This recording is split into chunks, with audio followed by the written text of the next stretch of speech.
Hello বন্ধুরা, আবারও চলে এসেছি নতুন ভিডিও নিয়ে। আজকের মূলত কথা বলবো বিসিসিআই আর ড্রিম ইলেভেনের যে সমস্যা, সামনে এশিয়া কাপ, তার আগে যে স্পন্সর নিয়ে সমস্যা সেটা নিয়েই কথা বলবো। মূল ঘটনাটা কি? তো 2023 সালে 358 কোটি টাকা মূল্যে 3 বছরের ডিল করে ভারতীয় ক্রিকেট দলের টাইটেল স্পন্সর হয় fantasy platform dream eleven.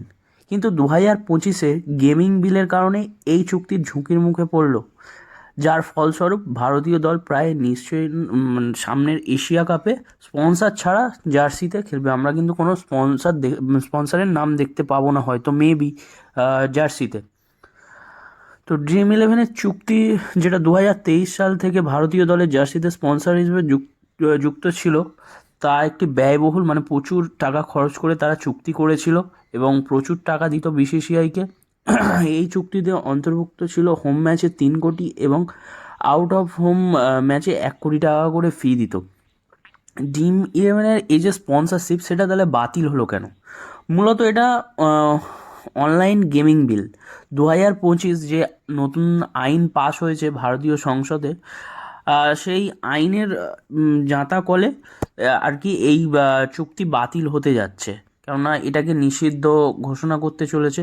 Online যে গেমিং প্ল্যাটফর্ম আছে সেটা অনেকটা গ্যামলিংয়ের অনেকটাই কি পুরোটাই গ্যামলিং বা জুয়ার মতন।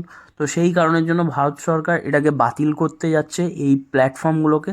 সেক্ষেত্রে ড্রিম ইলেভেনের আয় প্রায় বন্ধ হয়ে যাবে বললেই চলে। সেই কারণের জন্যই কিন্তু মূলত চুক্তিটা বাতিল হচ্ছে। তো বিল কার্যকর হওয়ার সম্ভাবনার কারণেই ড্রিম ইলেভেন চুক্তি চালিয়ে যেতে অস্বীকার করছে এখন।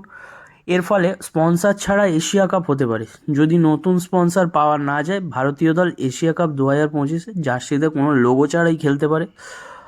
ইতিমধ্যেই ড্রিম ইলেভেনের লোগো যুক্ত জার্সি প্রিন্ট করা হয়ে গেছে, তবে তা ব্যবহার করা হবে বলে তো মনে হয় না।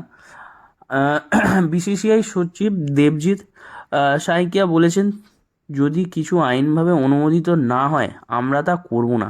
একথা স্পষ্ট করে দেন। বিসিসিআই সরকারিভাবে পুরোপুরি আইনের প্রতি শ্রদ্ধাশীল। তো নতুন স্পন্সর বিসিসিআই তৎকালীন এখন যে স্পন্সর হওয়ার সম্ভাবনা আছে, কিছু নতুন স্পন্সরের নাম উঠে এসেছে। কিছু এফএমসিজি কোম্পানি, কিছু বড় বড় অটোমোবাইল কোম্পানি, যেমন অন্যান্য কোম্পানির মধ্যে এইগুলোর মধ্যে আবার আগ্রহ দেখাতে পারে টাটা গ্রুপও দেখাতে পারে। এর আগে আইপিএলে স্পন্সর করেছে অলরেডি টাটা গ্রুপ। যেমন রিলায়েন্স গ্রুপ, আদানি গ্রুপ, এই সমস্ত গ্রুপগুলোকে কিন্তু দেখা যেতে পারে। তো মূলত দেখা গেল যে আইনত জটিলতার কারণেই এখন স্পন্সর ছাড়াই এশিয়া কাপে ভারতকে নামতে হতে পারে। তো আপনাদের কি মতামত? নতুন স্পন্সর কে হতে পারে? কমেন্ট করে জানাতে পারেন।